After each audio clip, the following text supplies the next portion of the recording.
Molto Animato. Although the conductors tell you, don't speed up. Is it? Okay. Yeah, they always tell you, don't speed up. Why everybody speeds up? Welcome to a brand new video. This is an In Conversation series where I am going to interview and ask a variety of guitarists about pieces. We're going to dive in on this first one with the Canadian guitarist Dr. Tariq Harb. He is an international concert guitarist who can be found playing worldwide. He's currently on tour performing the Aranjuez, which is what this conversation is all about, the Adagio from the Aranjuez. Having seen loads of his Instagram videos, I wanted to dive in and ask him about his approach to playing this piece. With his distinctive hat and ease of execution, I would like to welcome Dr. Tariq Harb to Classical Guitar Rocks for a chat about the Aranjuez, specifically the Adagio, and getting it practiced and playable. How do you do that? Let's dive into this conversation and find out.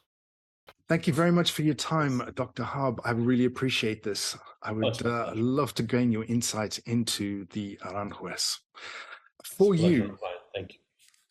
I've noticed, because I did a bit of a deep dive on your YouTube channel, you've been playing this a long time. So the earliest video I could find of yours was about 14 years ago. And then obviously you're busy performing it currently, aren't you? Yes, exactly. I have an upcoming rehearsal with an orchestra, the North York Concert Orchestra in Toronto. And they're doing it on the 26th of March. So they're doing a rehearsal quite prior to the concert, only one rehearsal, and then we do a dress rehearsal and a concert on a Sunday, 26th of March. So. Okay, so I mean, you know this piece really well then, to do one dress rehearsal. I hope so. I mean, every time I tackle it, I sort of problem solve a bit differently. Tempis might change. Yes, I mean, that's one of the questions I wanted to ask. What is it? Do you negotiate this with the conductors? How do you? Absolutely. Some conductors, they ask for the BPM, beats per minute, prior to the rehearsal by email. Actually, they'll ask you, like, what are the tempi that you would want to choose? Yeah. And you send them precisely, dotted quarter this, quarter note that, whatever you have been practicing and whatever you think your interpretation would be. And then there you hope for the orchestra to be able to do it, really, because, I'm not always playing with professional orchestras, right? Sometimes I play with community orchestras, sometimes orchestras. And I like to take every opportunity. I think I learn a lot from collaborating with all sorts of musicians, all sorts of levels. Of course, when it's a professional orchestra, things go way easier. And there's sort of like a language that's not so much spoken. We just play and we feel each other musically. And we sort of settle onto things more on a metaphysical level, if that makes sense. Okay. There's a better reading of each other. Okay. When the professional musicians, they tend to grasp what you want to do immediately, and they're okay. I find with doing your interpretations, it's tricky sometimes with conductors who love the piece and who know it very well. They want to do their own interpretation, which I respect. Yes, and therefore you start negotiating and trying to find a middle ground that would satisfy both parties, because you don't want to feel like you're doing someone else's interpretation, and also you don't want to feel like you're forcing your interpretation. So so it's an organic process, very much. Absolutely, and it's highly dependent on the character of the conductor and the character of the orchestra. Okay, fantastic. So my interpretation is malleable, if that makes sense. Okay, dependent on the group that I'm with. Yeah. Okay, that's fantastic. So how do you prepare for that? How do you prepare? So, because you said you change and you get an opportunity to change things every time it's new and fresh.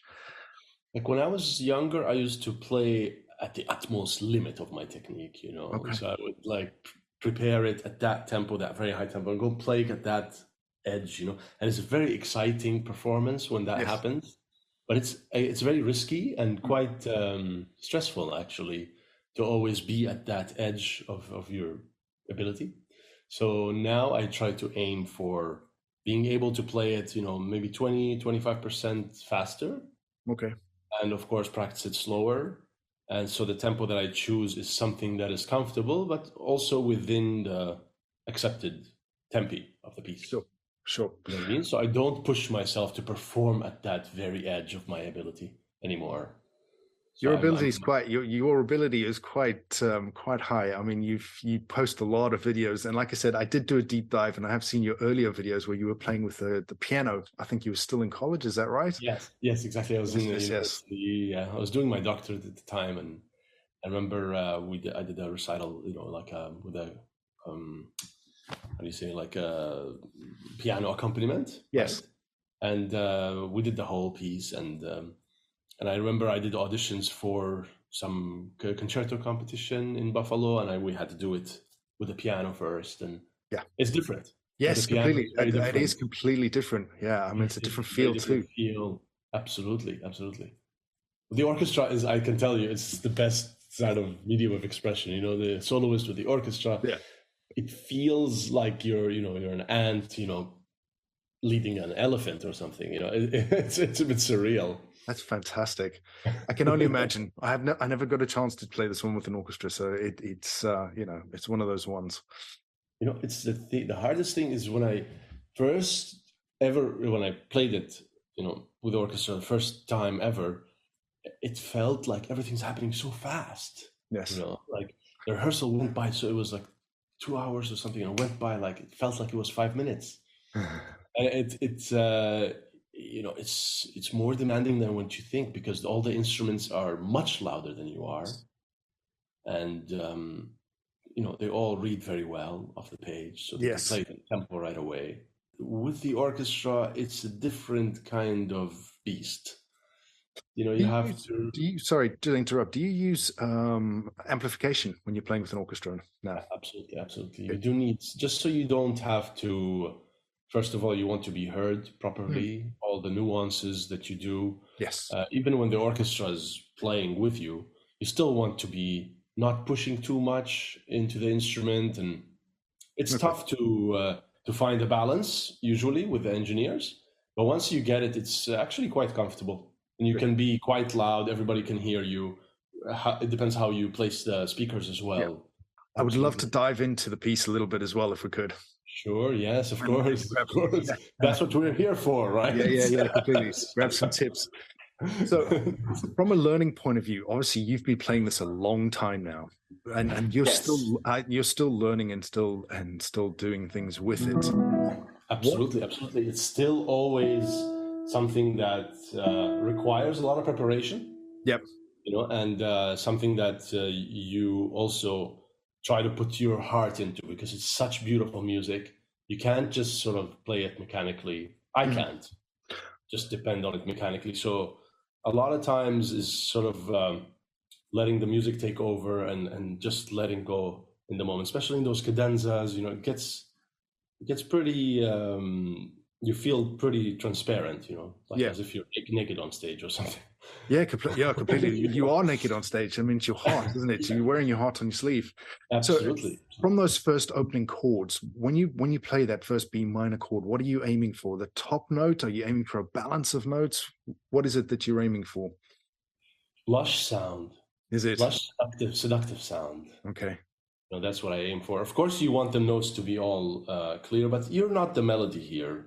Okay. Yeah. You want just sort of like a nice, lush, big sound, and one that doesn't have any sort of ego in it, if that makes sense. Yeah, completely. You know what I mean? Like you want it to be a bit reserved or restrained, rather.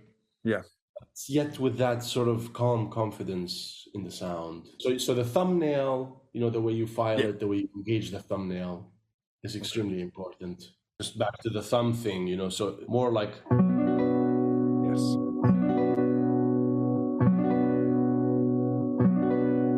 Do you see what I mean? Yeah. Yes. That's a bit too much of your own character in it, and you don't want that. Like you want to be a little bit sort of respectful of the story, whether it's true or not. I don't know if you know about the story behind the piece. Yeah, and so there's a background to it, and it's not about you.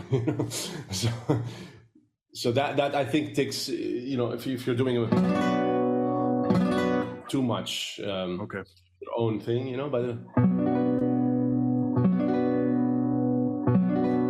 just let the music speak. I Okay. think it's important.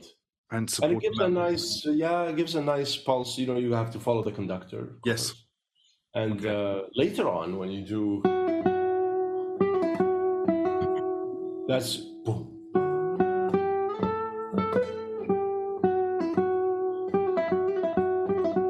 So you're listening to the basses Yes. all the time, and especially because you don't know the style of the conductor yet, Okay. unless you've watched them rehearse a little bit before. Some conductors give the beat before the beat. Okay. Sort of like they do this, and then the after effect Okay. is the beat. And some of them want you to be precisely with their hand. Okay. So I like to listen to the double basses. Yes. When There's I'm doing a this. strong pulse. There's a strong pulse underneath all of your sections throughout this entire thing. Exactly. So you want to line up with the double basses. I don't necessarily look at the conductor, especially when I don't know their style of conducting. It might be a bit confusing, right? Yeah.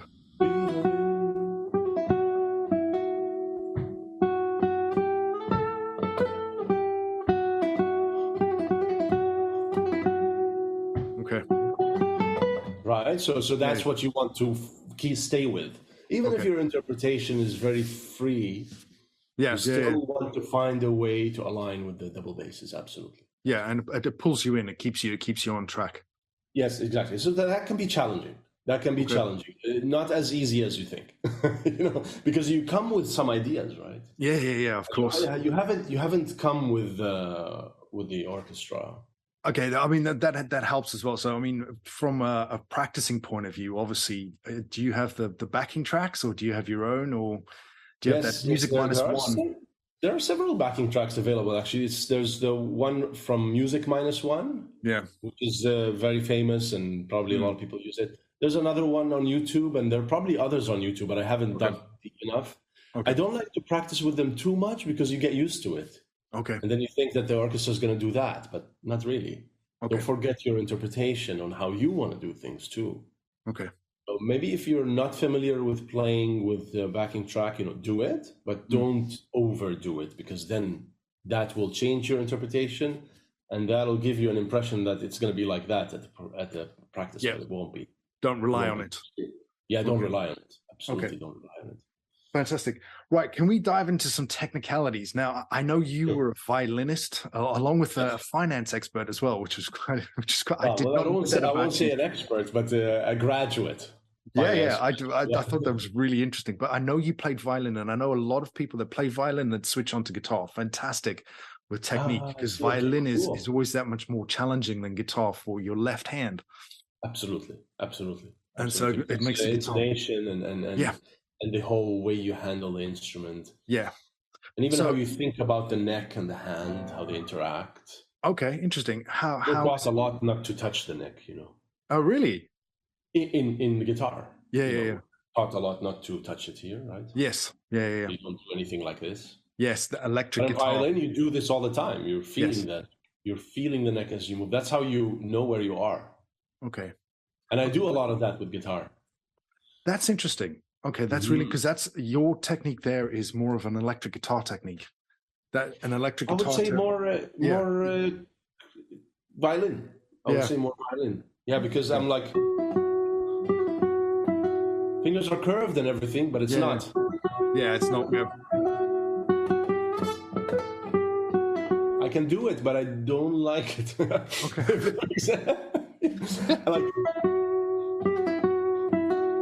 I can get more out of the guitar, more out of the string, especially with the vibrato. Yeah. Okay. This feels almost like I'm on sticks, This feels too proper. Okay. That's a subtle change. Yeah. It's a subtle change, but it's warmer. It sounds warmer. It's almost thicker, like there's actually. more. Yeah, even through my speakers, I can hear that. Yeah. No, absolutely, it's thicker because I have more flesh basically on the string. Okay. That's why you see sometimes, quite chubby violinists. They have amazing lush sound. Actually, the finger on the string, they have more flesh surrounding the string from both ends. Yeah. And it affects the sound. It gives it that impression. And I'm sure it's not a placebo. It's like It is true. Like with players who are very thin and with very thin fingers, they have a thinner sound. Okay, interesting. Yeah, so the tone is very much, people think the tone is here and the nails only, but the tone is very much in the left hand as well. Yeah. I completely agree with that. That the way you attack the left hand, how you place it and everything, it makes a huge difference to your tone. And just the way you're moving the vibrato. So if I feel like just the bone on the string, you know.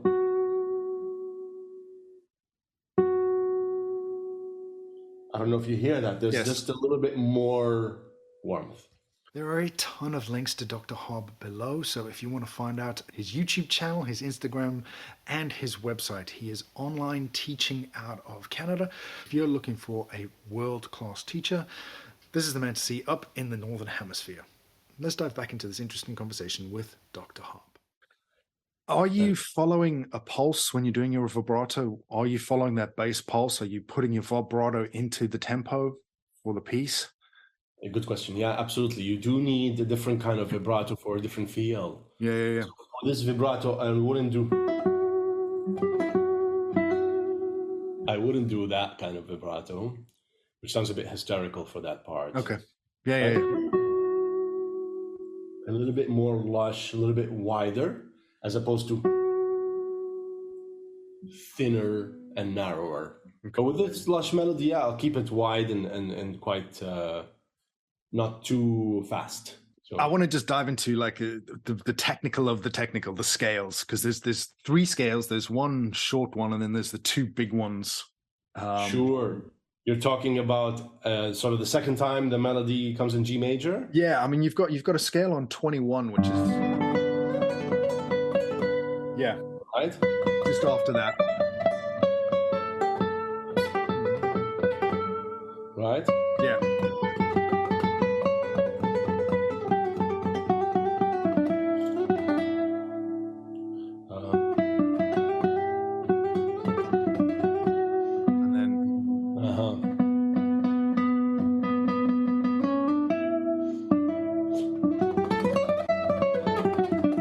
That one. Yeah, that's the first one. Yeah, it's a more musical scale, I would say. Slurs? So, straight.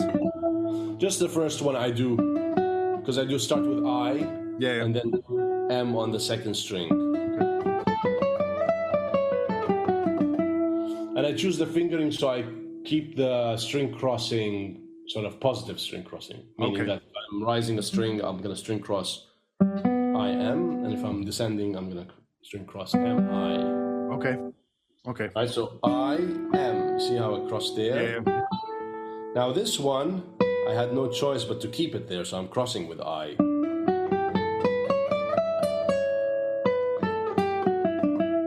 So it's not always the case. It doesn't always work to string cross positively. Yeah. But I try to maintain it also in other movements, first movement. And okay, movement. So that's definitely part of your technique there. That's a part of setting the fingerings, yeah. Yeah. But sometimes it doesn't always work. So you do need to be able to cross I, M, you know? Yeah. For example, or the opposite. Okay. So that's a basic. So that's something you build in when you first sort of tackle the fingering, I'm guessing, right at the beginning stage. Absolutely, man. It's so important because you do want things to line up without you sort of working so hard, you know? Yeah. Even if I do like... So that slur... So that I string cross here, M, I, M. Yeah. Okay. Interesting. And it works musically too, huh? So, here. Okay. All right. I'm still not warmed up to... No, don't. Yeah, that's quite tough. Yeah.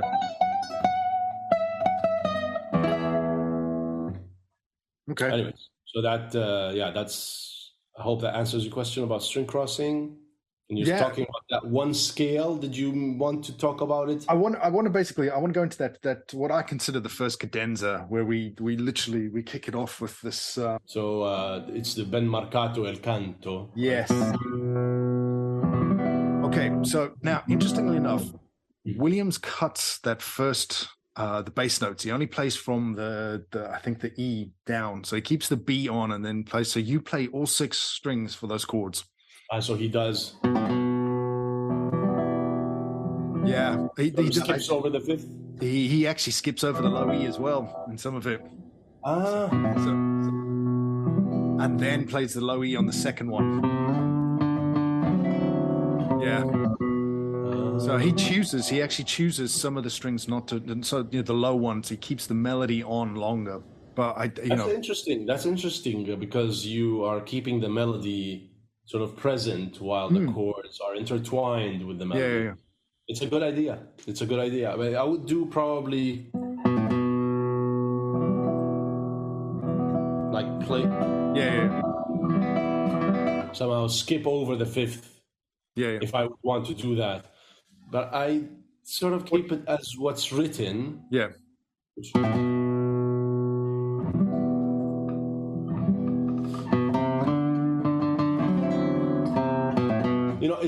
I think your mind sort of carries the melody forward. Okay. Even if you're not letting the B ring.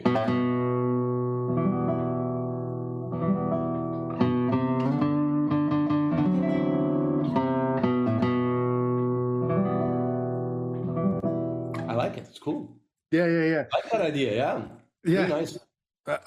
It's hours of listening and literally slowing his videos down and just trying to figure out what he's doing. Yes, I see. But I guess he does it everywhere? No, he doesn't. He chooses, he picks and chooses, and he only does the first, generally it's the first chord, and the second chord it's thumb strike all the way down. Okay. Yeah. So there's intensifying. Yeah. Sort of. Yeah. Sort of like, okay, cool. Yeah, that's really good. I do stick to what's written in the Romero. Yes. Edition. I don't know if you. I'm the same. That's the only one that's published. I guess there are others that are published. Yeah, I mean the orchestras need to rent the scores, right? Yes. Yeah, you got to hire. Yeah. Scores. Yeah. They have to rent it and then return it. Yeah. So those obviously there's some lovely moments in this first cadenza. What do you do phrasing wise? How are you phrasing? What are you thinking about phrasing this section here, where it's basically you and an accompaniment. You're accompanying yourself. Doing both. Yeah, absolutely. I try to keep this sort of theme here quite tight instead of. Yeah. So it depends also on the moment. I like to let things be a bit spontaneous. Okay. So I find myself sometimes taking more time. Yes. Love that moment.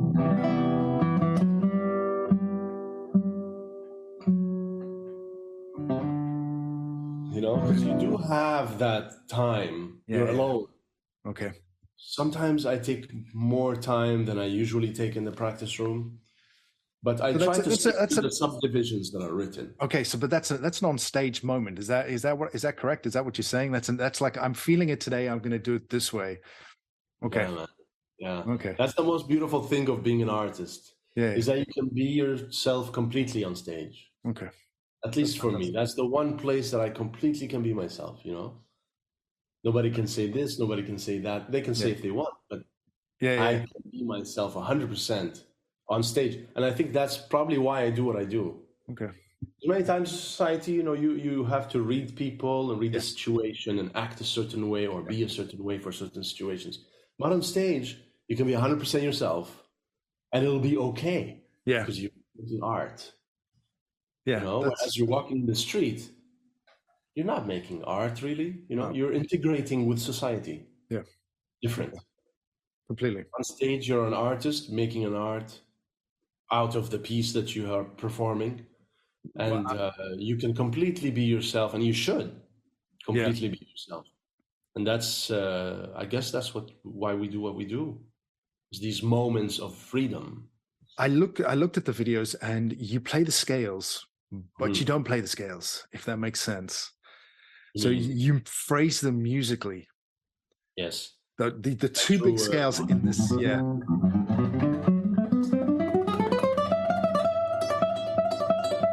There's also a pulse in the orchestra, right? Yes. Yeah. And you can also do tum taki taka tum, that part here, you know, so that you can push it in the end. But that's tricky with the conductor sometimes. That you want to just follow the notes to be following with the pulse. Yeah, yeah. So if you think triplets,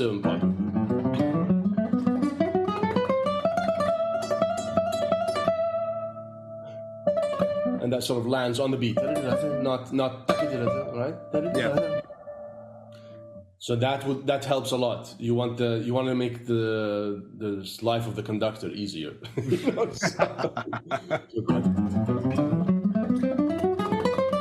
Just straight up like that, right? Right. And sometimes, I mean, you know, when you're warmed up and everything, you can push through it, but you have to hold back a little bit to make sure that that aligns with the bass. Okay, so you literally. Yeah. So interesting. Okay, so you're cross stringing the trills. Yeah. Okay. Yes. So you have it. Boom.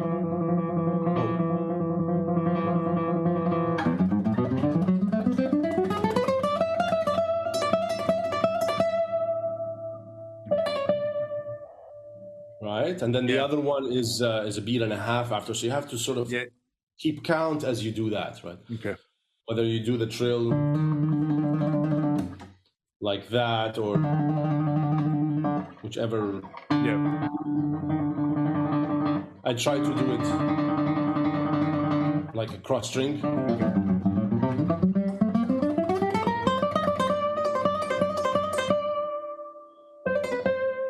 And again, on the pulse, I can feel that here. Yeah. Absolutely. Yeah. So that's briefly. I mean, if you have any other questions about them, again, you gotta make sure that your string crossing is good. Yes. Yeah. So again, you've done the hard work already before this and worked it all out. Yes, exactly.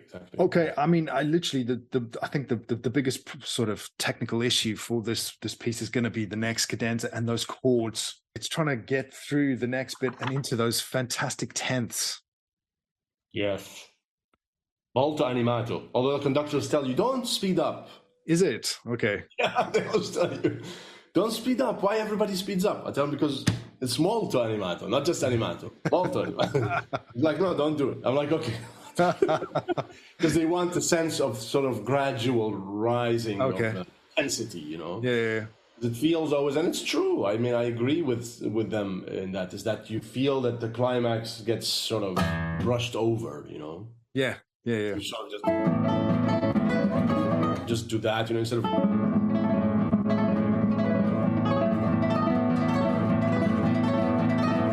Just speed up a little bit, but not too much, or not a sudden change in tempo. Yeah. And then obviously you're playing your octave chords, those up at the high, Absolutely, yes. And again, you're feeling the pulse. It's like pulse. Yeah. That's gonna be a bit loud. Just hear them. Sometimes I do the like doubling. Or doing the triplet rasgueo for it. Yes. Okay. It depends on the thumb, how it's filed, how the nails, how long they are. So that's probably not everyone's cup of tea, but when it works, it's really exciting because like even you double the climax in a way, which is really cool. And then from an ending point of view, I mean, it's like a coda really on the end. I think, I don't know. I mean, it's completely different material almost. And then obviously we have those fantastic high octaves. Absolutely, yeah. What are you doing on the ending? The very, very end? Yeah. The very, very end. It's such a big piece.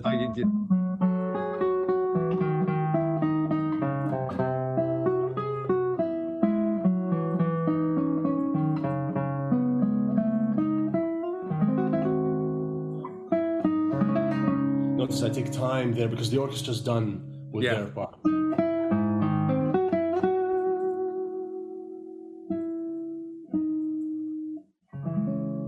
Yes. Beautiful. Very delicate like that, più tranquillo, and then rallentando. So you're sort of just slowing down as you go because you have first the low woodwind, the flute, and then the bassoon, and then.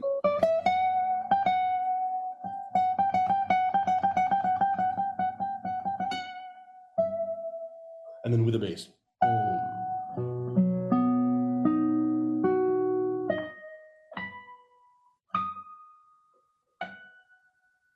Nice. Okay. So yeah, those harmonics are important. Yes. This is sort of the soul of the baby or the child that Yeah. going up to heaven, which is Yeah. quite a nice image. Well, sad, very sad, but it's nice to imagine it as you play that, right? Yeah. It gives it a Those story, doesn't harmonics. it? Yeah. Yes. Fantastic. And then you can do Straight Ratata, in. you know? Yeah, straight Everyone's flipping their pages, you know? in. I mean, I'm completely running out of time here. There's so much I could talk to you about with this. Absolutely, yeah, I know, man. It's such a great Yeah. concerto. It is a great piece. Thank you very much for your time in this, Dr. Harb. I appreciate that. I hope you have a great day there. I really hope you've enjoyed this conversation and you found it worthwhile. This is all part of the concerto series that I am doing here on this channel. So if you want to learn Aranjuez, there is a ton of links below. I can't remember how many videos it is. It's like 15 now, but there is a inside video, background video, there is a warm-up practice video, and then obviously I step through it bar by bar, helping you learn the Adagio from this fantastic concerto. This has been your daily dose of six-string inspiration from myself, Rain, and Dr. Tariq Harb here on Classical Guitar Rocks. The next video in this series with the next conversation is going to pop along just about now.